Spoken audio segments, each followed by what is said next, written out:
નમસ્કાર ગુજરાત। આજે આપણે જોશું 21 સપ્ટેમ્બર 2024નું મોસ્ટ ઇમ્પોર્ટન્ટ કરંટ અફેર। તે પહેલાં ખાસ કરીને ચેનલ ઉપર નવા હોય તો ચેનલને સબસ્ક્રાઈબ કરી લેવી, વિડીયો પસંદ આવે તો લાઈક કરવો અને તમારા મિત્રો સુધી શેર પણ કરવો। તો ચલીએ આજનો ક્લાસ શરૂ કરીએ આપણે। તો કયો દેશ રક્તપિત્ત નાબૂદ કરવા માટે વર્લ્ડ હેલ્થ ઓર્ગેનાઇઝેશન ચકાસણી પ્રાપ્ત કરનાર પ્રથમ દેશ બન્યો છે? તો જોર્ડન પ્રથમ દેશ બન્યો છે। તો ખાસ યાદ રાખવું, તો જોર્ડન રક્તપિત્ત નાબૂદ કરવા માટે વર્લ્ડ હેલ્થ ઓર્ગેનાઇઝેશન ચકાસણી પ્રાપ્ત કરનાર પ્રથમ દેશ બન્યો છે। જ્યારે વર્લ્ડ હેલ્થ ઓર્ગેનાઇઝેશનના સત્તાવાર રીતે જોર્ડન રક્તપિત્તને દૂર કરવા માટે વૈશ્વિક સ્તર પર પ્રથમ દેશ તરીકે માન્યતા આપી છે અને તેને જાહેર આરોગ્યને નોંધપાત્ર સીમાચિહ્ન હાંસલ કર્યું છે જોર્ડને। તો ખાસ નોંધવું, જ્યારે વર્લ્ડ હેલ્થ ઓર્ગેનાઇઝેશનના ડાયરેક્ટર જનરલ કોણ છે? તો કે ડૉક્ટર ટેડ્રોસ અધનોમ છે, જેને તો કે ધ બેએસ આ સિદ્ધિ પ્રશંસા કરી છે અને ટ્રાન્સમિશનને રોકવા અને રક્તપિત્ત સાથે સંકળાયેલા કલંકને ઘટાડવા માટે સામૂહિક પ્રયાસ પર ભાર મૂકવામાં આવ્યો છે। તો ખાસ કરીને જોર્ડન ચર્ચામાં છે, તો યાદ રાખવો। ત્યારબાદ દક્ષિણ પૂર્વ એશિયા માટે વર્લ્ડ હેલ્થ ઓર્ગેનાઇઝેશન પ્રાદેશિક નિર્દેશન સમયે વાજેદે જણાવ્યું હતું। તો ખાસ કરીને યાદ રાખવું, આ વખતે આપણે વર્લ્ડ હેલ્થ ઓર્ગેનાઇઝેશન વિશે માહિતી નથી લેતા, જોર્ડન વિશે માહિતી લઈ લઈએ। તો એમનું કેપિટલ અમાન છે, સત્તાવાર ભાષા અરબી છે અને વર્તમાન રાજા તો કે કિંગ અબ્દુલ્લા છે અને હમણાં જ આના આપણે રાષ્ટ્રપતિ વડાપ્રધાન બદલ્યા હતા। કાલ કા પરમ દિવસ આનો આર્ટિકલ એક લીધો હતો, તો કોમેન્ટ કરો કોણ નવા બન્યા છે એ। ત્યારબાદ તાજેતરમાં જ નાલ્કો એટલે કે નેશનલ એલ્યુમિનિયમ કંપની લિમિટેડના સીએમડી તરીકે કોની નિમણૂક કરવામાં આવી છે? તો બજેન્દ્ર પ્રતાપની નિમણૂક કરવામાં આવી છે। તો તાજેતરમાં જ નાલ્કો એટલે કે નેશનલ એલ્યુમિનિયમ કંપની લિમિટેડના સીએમડી તરીકે બજેન્દ્ર પ્રતાપ સિંહની નિમણૂક કરવામાં આવી છે। તો ખાસ યાદ રાખવી નવી નિયુક્તિ। ત્યારબાદ થોડીક નવી નિયુક્તિ જોઈ લઈએ। તો સતીશ કુમાર રેલવે બોર્ડના અધ્યક્ષ અને ચેરમેન બન્યા હતા અને બી શ્રીનિવાસ તો કે નેશનલ સિક્યુરિટી ગાર્ડના નવા ડીજી બન્યા છે। રાજવિન્દ્રસિંહ ભટ્ટી તો કે CRSFના ડીજી બન્યા છે। જ્યારે દલજીતસિંહ ચૌધરી તો કે BSFના ડીજી બન્યા છે। શસ્ત્ર સીમા બળના આપણે હમણાં કાલ જ જોયા હતા, નામ યાદ હોય તો કોમેન્ટ કરો। જ્યારે સિંધુ ગંગાધર તો કે નાસ્કોમના ચેરપર્સન બન્યા છે।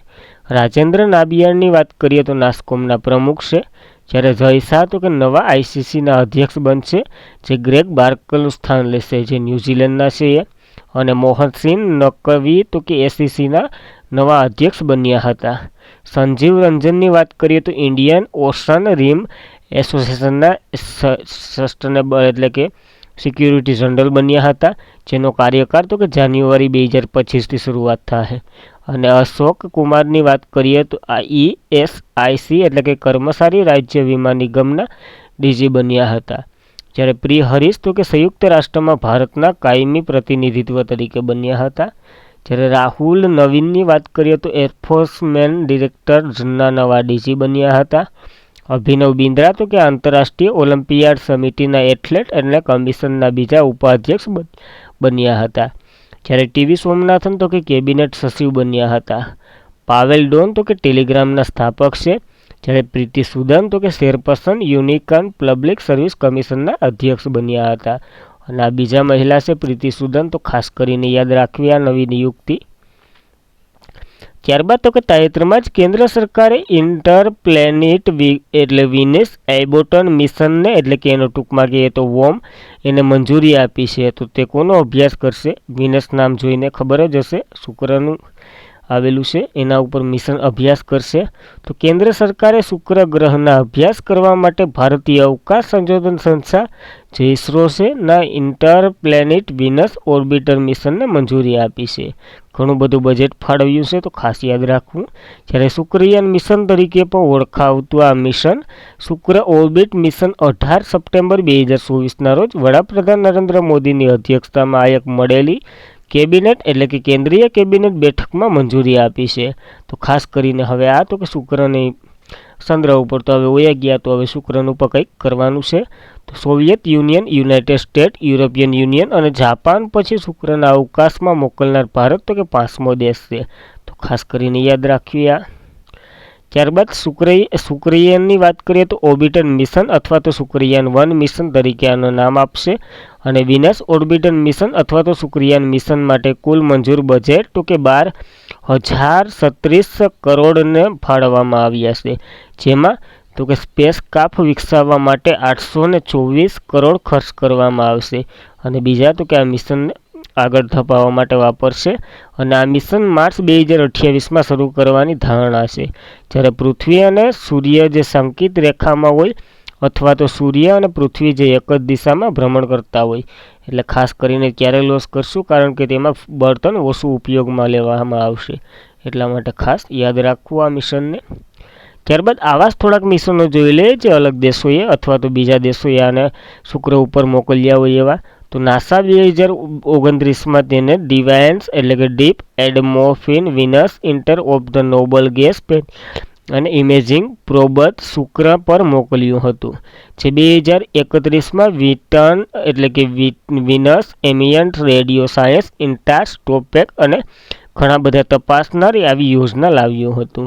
જ્યારે યુરોપિયન સ્પેસ એજન્સી 2031માં તેનું ઇવેન્ટ મિશન શરૂ કરવાની યોજના ધરાવે છે. અને રશિયાએ જાહેર કર્યું છે 2029માં શુક્ર પર તેનું વેનેરા ડી મિશન લોન્ચ કરશે. અને આ મિશન તો કે એક ઓર્બિટરનો સમાવેશ થશે જે ગ્રહોની પરિક્રમા કરશે અને એક લેન્ડર તેની તપાસ પર ઉતારવાનો પ્રયત્ન કરવામાં આવશે. તો ખાસ કરીને આ મિશનને યાદ રાખવા. ત્યારબાદ ઇસરો ચર્ચામાં રહ્યું છે તો એના વિશે માહિતી લઈ લઈએ. જેમની રચના તો કે 1969માં થઈ હતી. હેડક્વાર્ટર બેંગ્લોરમાં આવેલું છે. અધ્યક્ષ તો કે એસ સોમનાથન છે અને ભારતની અવકાશ સંશોધન સંસ્થા છે. એટલે એનું ફૂલ ફોર્મ કહીએ તો ઇન્ડિયન સ્પેસ રિસર્ચ ઓર્ગેનાઇઝેશન થાય છે. સૂત્ર તો કે માનવ પ્રકારની સેવામાં અવકાશી ટેકનિક. તો ખાસ કરીને યાદ રાખવું આ. ત્યારબાદ તાજેતરમાં જ કોની અધ્યક્ષતામાં કેન્દ્રીય મંત્રીમંડળે નેક્સ્ટ જનરેશન લોન્ચ વ્હીકલના વિકાસ માટે મંજૂરી આપી છે. તો આપણા વડાપ્રધાન કોણ છે હાલ, તો કે નરેન્દ્ર મોદીની અધ્યક્ષતામાં આવું કર્યું છે. તો વડાપ્રધાન નરેન્દ્ર મોદીની અધ્યક્ષતામાં કેન્દ્રીય મંત્રીમંડળે નેક્સ્ટ જનરેશન લોન્ચ વ્હીકલ જેને ટૂંકમાં કહીએ તો NGLV-ના વિકાસને મંજૂરી આપી છે. અને જે ભારતીય અંતરિક્ષ સ્પેસની સ્થાપના અને સંચાલન સરકારના વિજિલન્સ તરફ અને ચંદ્ર પર ભારતના ક્રૂ લેન્ડિંગ માટે ક્ષમતા વિકસાવવા તરફ એક મહત્વપૂર્ણ પગલું છે. તો ખાસ કરીને યાદ રાખવું. જે તો કે 2040 સુધીમાં એ નેક્સ્ટ જનરેશન લોન્ચ વ્હીકલ પાસેથી LV-M3ની સરખામણીમાં 1.5 ગણા ખર્ચ સાથે વર્તમાન પોલાણની ક્ષમતા 3 ગણી કરશે. એટલે કે ફાળવ્યું તો બજેટ ઘણું બધું, પણ 3 ગણી આના કરતાં આની સ્પીડ 3 ગણી હશે, એટલું ખાલી યાદ રાખજો. અને પુનઃ ઉપયોગ પણ હશે, એટલે કે આને પાછું ઉપયોગ પણ કરી શકાશે. પહેલાં શું હતા તો કે આવો લોસ વ્હીકલનો એકવાર ઉપયોગ થઈ જાય તો એને પછી ભંગારમાં દઈ દેવાનું. હવે તો કે આ પાછો ઉપયોગ પણ આને થઈ શકે છે. હવે મોડ્યુલર ગ્રીન પ્યોપ્યુલર સિસ્ટમ ઓછો ખર્ચ X થશે. તો ખાસ કરીને યાદ રાખવું. તો થોડાક ગ્રહો જોઈ લે જેને લોસ કર્યા હોય હમણાં જ. તો કે એ સ્પોટને તો કે PSLV-C58થી લોસ કર્યું હતું. અને આદિત્ય L1ને તો કે PSLV-C57થી લોન્ચ કર્યું હતું. જ્યારે ઇન્સ્ટાર્ટ 3RD તો કે GSLV-F14થી લોન્ચ કર્યું હતું. અને EOS-08 તો કે SSVL-D3થી લોન્ચ કર્યું હતું. અને ચંદ્રયાન 3 તો કે LV-M3M4થી લોન્ચ કર્યું હતું. જેના 2 નામ રાખવામાં આવ્યા હતા.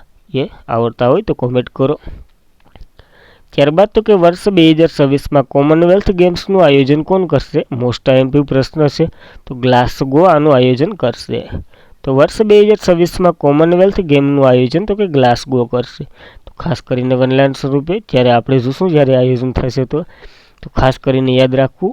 અને કોમનવેલ્થ ગેમ કયા દેશો અથવા તો કયા શહેરો વચ્ચે રમાય છે?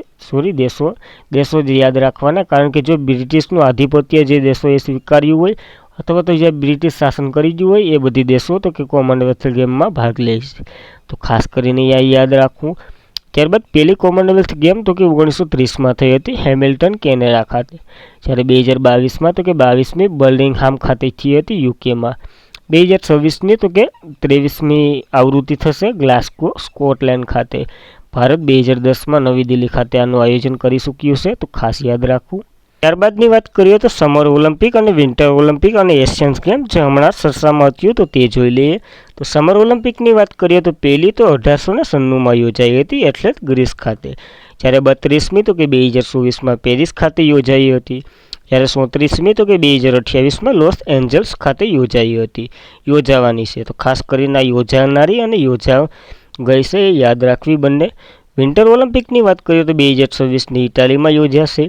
2030ની તો કે ફ્રાન્સ ખાતે. જ્યારે 2034ની તો કે યુએસ ખાતે યોજાવાની છે. જ્યારે એશિયન્સ ગેમ તો કે પહેલી જે 1951માં થઈ હતી ભારત ખાતે, નવી દિલ્હી ખાતે થઈ હતી. અને 9મી તો કે 1982માં ભારત ખાતે થઈ હતી. 19મી 2022માં ચીન ખાતે, જ્યારે દર 4 વર્ષે યોજાય છે આ. અને 20મી તો કે 2026માં જાપાન ખાતે યોજાવાની છે. તો ખાસ કરીને આ ગેમો યાદ રાખવી. ત્યારબાદ તાજેતરમાં જ હોકી ટોકી અને પેસેન્જર બ્લાસ્ટને કારણે કેટલાક લોકોના મોત થયા છે. તો આ એવી ઘટના ક્યાં સર્જાઈ છે? તો લેબનોન ખાતે આ ઘટના સર્જાઈ છે. તો ખાસ યાદ રાખવું. તો તાજેતરમાં જ હોકી ટોકી અને પેસેન્જર બ્લાસ્ટને કારણે કેટલાક લોકોના મોતો થયા છે લેબનોન ખાતે. આ પેજેન્ટ એક વાત કરવાનું ઉપકરણ છે જેને હેક ન કરી શકાય હોકી ટોકીની જેમ. તો ખાસ યાદ રાખવા બંને ઉપકરણો. પેસેન્જરની વાત કરીએ તો તે હોકી ટોકી પછી હવે લેસ્બોનમાં સૌર ઉર્જા પ્રણાલીઓને વિસ્ફોટ થયા રહ્યા છે. તો કે હવે તો કે પેન્ઝર્સમાં થયા છે, ત્યારબાદ હોકી ટોકીમાં, અને ત્યારબાદ તો કે સોલારની જે પેનલો હોય એમાં પણ વિસ્ફોટ થવાને ચાલુ થઈ ગયું છે. અને છેલ્લા 2-3 દિવસથી પ્રકાશ વિસ્ફોટ 32 લોકોના મોત થયા છે. તો ખાસ કરીને ચર્ચામાં રહેલો મુદ્દો છે, યાદ રાખવો. જ્યારે 3500થી વધુ લોકો ઘાયલ થયા છે. આમાં આ હોકી ટોકીની વાત કરીએ અને પર્સનલ તો કે જેની આજુબાજુ લોકો હોય એને ઉપાડી લીધા છે, કારણ કે બ્લાસ્ટ થયા છે. અને હોકી ટોકી તો હાથમાં હોય તોય ફૂટી ગયા, અને ઘણાને તો ઘટના બહુ ગંભીર છે. જ્યારે 3500થી વધુ ઘાયલ થયા છે. અને લેબનોનમાં તો કે ઇઝરાયલ સમર્થિત હિઝબુલ્લા સંગઠન લડવૈયાઓ અને ઇઝરાયલ હેકિંગ બચાવવા માટે મોબાઈલ ફોનને બદલે પેસેન્જર અને વોકી ટોકીનો ઉપયોગ કરતા હતા. તો કે સિક્યોરિટી માટે વોકી ટોકીનો અને પેસેન્જરનો ઉપયોગ કરતા હતા. અને તે સમયે રાજધાની બેતુરમાં મોટી સંખ્યામાં ઘરો પર સોલાર સિસ્ટમને ઇન્ફોસ્ટ કરવામાં આવી છે, કારણ કે અહીંયા સોલાર સિસ્ટમ પણ ફાટવા લાગી છે. અને હિઝબુલ્લાએ આ હુમલા માટે ઇઝરાયલને આરોપમાં લગાવ્યો છે. તો ઇઝરાયલ ઉપર આરોપ નાખ્યો છે. અને પેજેસ એક વાયરલેસ ઉપકરણ છે જેને તો કે બીપર તરીકે પણ ઓળખવામાં આવે છે. તો ખાસ કરીને આ યાદ રાખવા. ત્યારબાદ પેસેન્જરનો ઉપયોગની વાત કરીએ તો તેમાં તો કે 1950માં ન્યૂયોર્ક સિટીમાં પ્રથમ વખત કરવામાં આવ્યો હતો. પછી તો કે 40 કિલોમીટર રેન્જમાં તેને દ્વારા સંદેશ મોકલવાનું શક્ય બન્યું હતું. જે તો કે 1980ના દાયકામાં સમગ્ર વિશ્વમાં ઉપયોગ લેવાની શરૂઆત થઈ હતી આ પેજેસની. અને 2000 પછી વોકી ટોકી અને મોબાઈલ ફોનનું તેનું સ્થાન લીધું હતું. જ્યારે પર્સનલ સામાન્ય અને મર્યાદિત કીપેડ સાથે નોન સ્કીમ હોય છે, અને તેનો ઉપયોગ 2 રીતે સંદેશા મોકલી શકાય છે, વોઇસ સંદેશો અને આલ્ફા ન્યુમેરિક સંદેશો. તો ખાસ કરીને યાદ રાખવો આ પેજર વિશે. ત્યારબાદ તો કે લેબનોનમાં વિસ્ફોટ થયા પર્સનલ આલ્ફા ન્યુમેરિકના કારણે, અને પેઝન્ટ સંદેશા મોકલવા માટે રેડિયો તરંગનો ઉપયોગ કરે છે. તો ખાસ નોંધવી આ માહિતી. ત્યારબાદ તો કે તાજેતરમાં જ એલોન મસ્કની કંપની અંધ લોકો માટે એક ઉપકરણ બનાવ્યું છે. તેનું નામ તો કે બ્લાઇન્ડ સિંગ આનું નામ રાખ્યું છે. તો ખાસ યાદ રાખવું. તો તાજેતરમાં જ એલોન મસ્કની કંપની છે એનું નામ તો કે ન્યુરાલિંકે એક ઉપકરણ બનાવ્યું છે, જો કે 2 આંખોથી આંધળા વ્યક્તિ હોય એ પણ આ ઉપકરણોની મદદથી જોઈ શકી છે. તો ખાસ કરીને નામ યાદ રાખવું. બેલેન્ડિંગ્સ આનું નામ રાખ્યું છે. અને એલોન મસ્કે મગજની ચિપ સ્ટાન્ડઅપ ન્યુરાલિંક મંગળવારે જણાવ્યું હતું કે દ્રષ્ટિ પુનઃસ્થાપિત કરવાના હેતુથી તેનો પ્રયોગ ઇમ્પ્લાન્ટને યુએસ ફૂડ એન્ડ ડ્રગ્સ એમરિયોડ બેન્થોન ડિવાઇસ ખાતે આને માન્યતા આપી હતી. તો ખાસ કરીને આ નોંધવું. અને એક આની પહેલાં ચિપ બનાવી હતી એના વિશે પણ આપણે ચર્ચા કરી હતી, કારણ કે કોઈક લોકોને પેરાસિસનો એટેક કે આવી ગયો હોય એને મગજમાં ફિટ કરવાથી એ પહેલાં જેવું થોડીક રિકવરી આવતી હતી. તો ખાસ કરીને યાદ રાખવી આ એલોન મસ્કની કંપનીને. ત્યારબાદ biotechnology research involve and entrepreneurship development બાયોરાઇટ તરીકે જે યોજના કેટલા બજેટ સાથે મંજૂર કરવામાં આવી છે? તો 9197 કરોડ સાથે મંજૂર કરવામાં આવી છે. તો કેન્દ્રીય કેબિનેટે 15મા નાણાં પંચના સમયગાળામાં 2021થી 25 સુધી માટે 9197 કરોડના ખર્ચ સાથે બાયોટેકનોલોજી સંશોધન અને નવીનતાના ઉદ્યોગ સાહસિકોને પ્રોત્સાહન આપવા માટે બાયોટેકનોલોજી રિસર્ચ ઇન્વોલ્વ એન્ડ એપ્રિસ્ટેન્ટિવ ડેવલપમેન્ટ એટલે કે બાયોરાઇટ તરીકે ટૂંકમાં ઓળખીએ તો આ યોજનાને મંજૂરી આપી છે. આમાં શું કરશે તો કે બાયોરાઇટને પ્રોત્સાહન આપશે. અને આ યોજનાએ વર્તમાન કાર્યક્રમ બાયોટેકનોલોજી સંશોધન અને વિકાસ જે RDG અને ઔદ્યોગિક સાહસો વિકાસ જે IGEDને મર્સન કરી છે. એટલે કે આ બંનેને ભેરું કરી દીધું છે અને બાયો મેન્યુફેક્ચરિંગ અને બાયો ઇન્ફ્રાસ્ટ્રક્ચરના નવા ઘટકોને રજૂ કરશે આ યોજના, તો ખાસ યાદ રાખવી.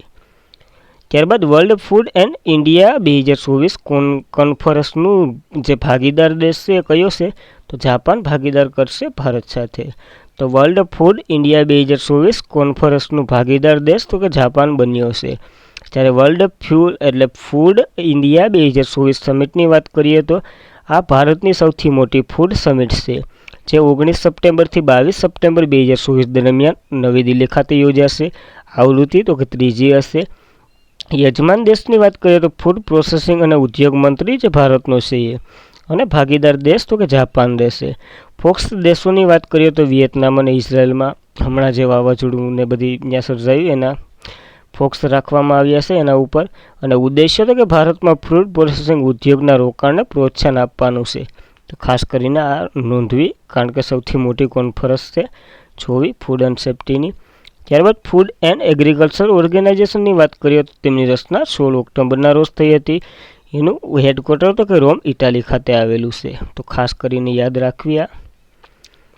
ત્યારબાદ 2024ના સંમેલનો જોઈ લઈએ તો AI સુરક્ષા સાઉથ કોરિયાના સિયોલ પર બીજું કોન્ફરન્સ યોજાઈ હતી. જ્યારે world future and energy summit US ખાતે યોજાઈ હતી. વર્લ્ડ સસ્ટેનેબલ ડેવલપમેન્ટ સમિટ નવી દિલ્હી ખાતે યોજાઈ હતી. જ્યારે પ્રથમ ન્યુક્લિયર એનર્જી સમિટ બેચલેર ખાતે યોજાઈ હતી. 9મો રાયસીના ડાયલોગ નવી દિલ્હી ખાતે. પ્રથમ digital India future scheme summit ગુવાહાટીમાં યોજાઈ હતી. 7મી હિન્દ મહાસાગરીય પર્થ ઓસ્ટ્રેલિયામાં યોજાયું હતું. વિશ્વ સરકાર કોન્ફરન્સ 2024 દુબઈ ખાતે. અને ભારત 2024માં 47મી આવૃત્તિ માટે યુનેસ્કો વર્લ્ડ હેરિટેજ સમિતિની અધ્યક્ષતા કરી રહ્યું છે, આપણે બધીને ખ્યાલ છે.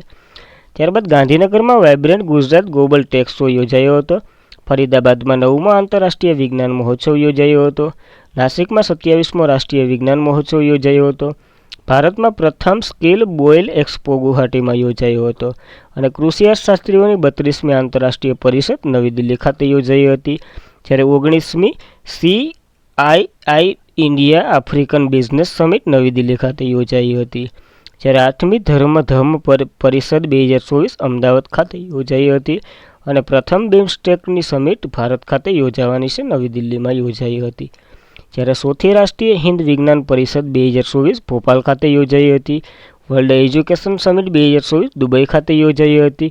અને જિલ્લા ન્યાય રાષ્ટ્રીય પરિષદ નવી દિલ્હી ખાતે યોજાઈ હતી. નાગરિક ઉડ્ડયન પર ભારતની બીજી એશિયન પેસિફિક મંત્રી સ્તરની પરિષદ યોજાવાની છે સપ્ટેમ્બર 2024માં. જ્યારે પહેલી વિશ્વ ઓડિયટ વિઝ્યુઅલ અને મનોરંજન સમિટ ગોવામાં યોજાઈ હતી. અને national e governance conference 2024 Mumbai ખાતે યોજાઈ હતી. વૈશ્વિક AI સમિટ 2024 હૈદરાબાદ ખાતે યોજાઈ હતી. અને પ્રથમ joint infrastructure Commons conference Lucknow ખાતે યોજાઈ હતી. જ્યારે બીજી આંતરરાષ્ટ્રીય બૌદ્ધ મીડિયા કોન્ફરન્સ 2024 નવી દિલ્હી ખાતે યોજાઈ હતી. તો ખાસ કરીને આ સમિટો યાદ રાખવી. ત્યારબાદ તાજેતરમાં જ મંજૂર થયેલ PM આદિવાસી ઉત્તર ગામ અભિયાન અંતર્ગત કયા મુદ્દાઓને ધ્યાનમાં રાખવામાં આવ્યા છે તો ઇન્ફ્રાસ્ટ્રક્ચર છે, શિક્ષણ છે અને આરોગ્ય, એટલે કે આપેલ તમામ છે. આના વગરનું કોઈ એક છે તો જોઈએ એના વિશે માહિતી. તો PM આદિવાસી ઉન્નત ગામ અભિયાન માટે તાજેતરમાં જ 156 કરોડ રૂપિયાના બજેટને મંજૂરી આપવામાં આવી છે. આનો ઉદ્દેશ્ય તો કે આદિવાસી સમુદાયના સામાજિક અને આર્થિક સ્થિતિમાં સુધારો કરવાનો છે, તો ખાસ કરીને યાદ રાખવી. અને તો આ યોજના 63થી વધુ ગામડાઓ અને આવરી લેવામાં આવશે. અને જેના કારણે તો કે આદિવાસી લોકોમાં 5 કરોડથી વધુ લાભો મેળવવામાં આવશે. આની અંતર્ગત તો કે ઇન્ફ્રાસ્ટ્રક્ચર, શિક્ષણ, આરોગ્ય અને કૌશલ્ય વિકાસનો સમાવેશ કરવામાં આવશે. તો આ મેન મુદ્દાને ધ્યાનમાં રાખશે આ યોજના, તો ખાસ કરીને યાદ રાખવી. ત્યારબાદ તો કે કાલનું રિવિઝન કરી લઈએ. તે પહેલાં તો કે ખાસ કરીને ચેનલ ઉપર નવા હોય તો ચેનલને સબસ્ક્રાઈબ કરી લેવી. વિડીયો પસંદ આવે તો લાઇક કરવો અને તમારા મિત્રોને શેર પર કરવો. તો ચલીએ જોઈ લઈએ. તો તાજેતરમાં જ વિશ્વ વાંસ દિવસ 18 સપ્ટેમ્બરે ઉજવ્યો હતો આપણે. ત્યારબાદ તાજેતરમાં જ વિશ્વનો સૌથી નાનો દેશ કયો બન્યો હતો? તો કે વેટિકન સિટી, 1000થી ઓછી વસ્તી સાથે પણ. અને બીજી નાડા ઇન્ડિયા ઇન્ક્લુઝન કોન્ફરન્સનું આયોજન ક્યાં કરવામાં આવ્યું હતું? નવી દિલ્હી ખાતે થયું હતું. તાજેતરમાં જ યોગી આદિત્યનાથે નવનિર્મિત સિદ્ધેશ્વર મંદિરનું ઉદ્ઘાટન તો કે ત્રિપુરા ખાતે કર્યું હતું.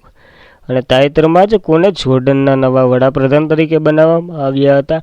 તો જાફર હસનને. જો આ પ્રશ્ન આવી ગયો આપણને. ત્યારબાદ તાજેતરમાં જ કોને સૌથી વધુ photogenic UNESCO world heritage site તરીકે માન્યતા આપી છે? તો અંકોટવાટનું જે કંબોડિયામાં મંદિર આવેલું છે એને. ત્યારબાદ ઓલ ઇન્ડિયા ફૂટબોલ ફેડરેશન દ્વારા કોને મહિલા ટીમના નવા મુખ્ય કોચ તરીકે બનાવવામાં આવ્યા છે? તો સંતોષ કશ્યપને બનાવવામાં આવ્યા છે. ત્યારબાદ તાજેતરમાં જ કોને હટ્ટુકો R2 મિશન લોન્ચ કરશે? તો જાપાન કરવાનું છે આ ચંદ્ર ઉપર.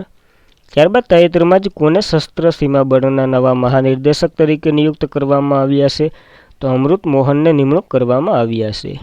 ત્યારબાદ તાજેતરમાં જ કોને બંદર, શેપી અને જળમાર્ગ મંત્રાલયના બ્રાન્ડ એમ્બેસેડર બનાવવામાં આવ્યા છે? તો મનુ ભાકરને બનાવવામાં આવ્યા છે. અને તાજેતરમાં જ કયા દેશ દ્વારા તાપી પાઇપલાઇન પર કામ શરૂ કરવામાં આવ્યું છે? તો અફઘાનિસ્તાન દ્વારા આ કામ શરૂ કરવામાં આવ્યું છે. તો ખાસ કરીને આ કાલનું રિવિઝન પર જોઈ લીધું. તો ખાસ કરીને મિત્રો, વિડીયો પસંદ આવ્યો હોય તો લાઇક કરો, તમારા મિત્રોને શેર કરો. અને આજના માટે એટલું. Thank you for watching this video. જય હિન્દ, જય ભારત.